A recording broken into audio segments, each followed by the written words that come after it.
According to USATourist.com, the most popular spectator sport in America is football. In my opinion, the most exciting football to watch takes place at the Division I college level. There's a problem with this level of football though. It's not as exciting as it could be. The problem most commonly associated with college football is the lack of a playoff system and the institution of the BCS. The resources in my speech come from collegeplayoffs.com, usatoday.com, usatourist.com, and bcsfootball.org. Today I will be looking at the small percentage of college football teams that get a chance to compete for the national championship, the discrimination against the non-power conferences by not receiving automatic berths into BCS bowl games, and the unfair treatment given to Notre Dame because they are not a part of a conference in football.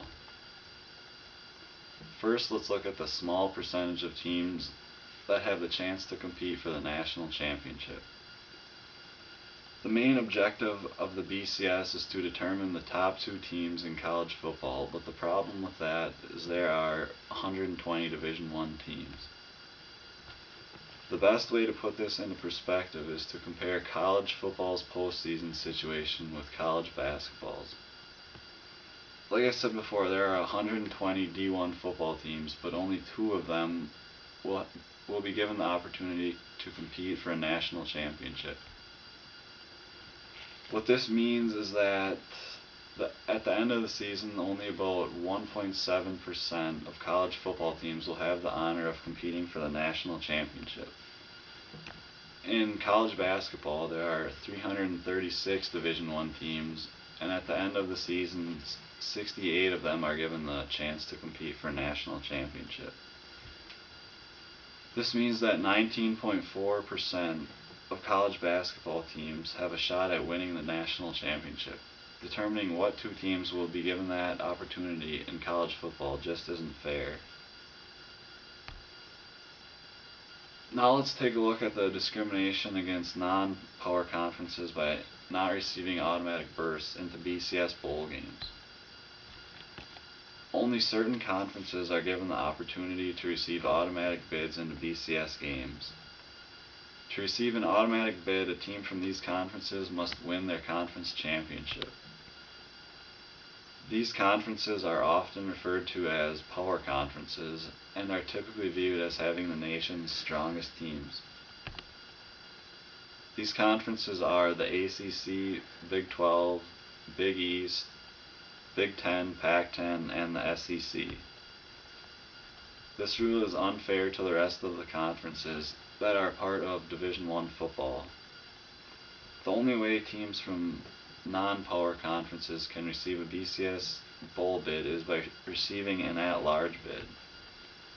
According to bcsfootball.org, teams from non-power conferences can qualify for a BCS game if either A, the team is ranked in the top 12 of the final BCS standings, or B, the team is ranked in the top 16 of the final BCS standings, and its ranking in the final BCS standings is higher than that of a champion of a conference that has an annual automatic berth into one of those BCS bowls.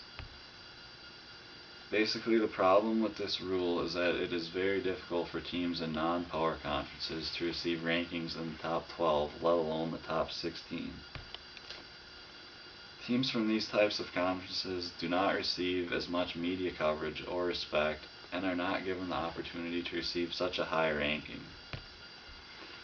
Since the BCS was put into place in 1998, there have been 57 BCS bowl games.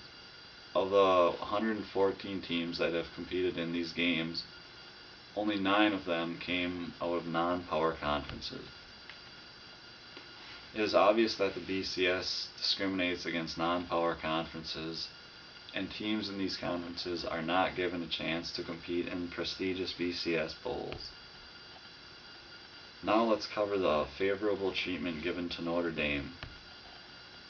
Notre Dame is not in a conference, so according to bcsfootball.org, Notre Dame must automatically qualify for a BCS bowl if it is in the top 8 of the final BCS standings.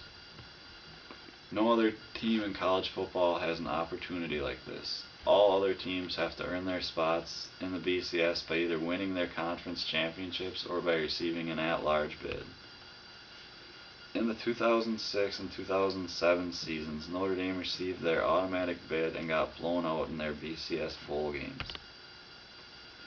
Now that I have covered why the system should be removed, let's look at implementing a playoff system. There are many different ways to go about implementing a playoff system.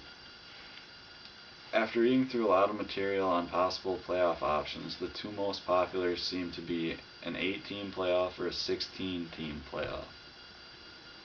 The way these playoffs would work is very similar to how college basketball sets up their brackets. Let's say for the time being we are dealing with an 8-team playoff. The number 1 seed would play the number 8 seed, the number 2 seed would play the number 7 seed, the number 3 seed would play the number 6 seed, and the number 4 seed would play the number 5 seed. Support for a playoff system is extremely high. According to collegeplayoffs.com, 4 out of 5 fans want a playoff, 9 out of 10 student athletes want a playoff, and over 92% of college coaches, athletic directors, and presidents want a playoff.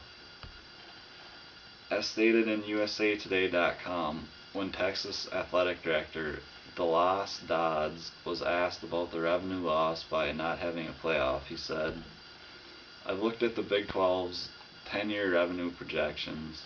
Basketball television and the basketball tournament have expected percentage increases ranging from 20% to 50%. Postseason football is like 2.6%. And you're thinking, our bell cow, our big money producer, is going to generate 2 to 3% more in 10 years? People ought to be in jail." Let's review what I have covered.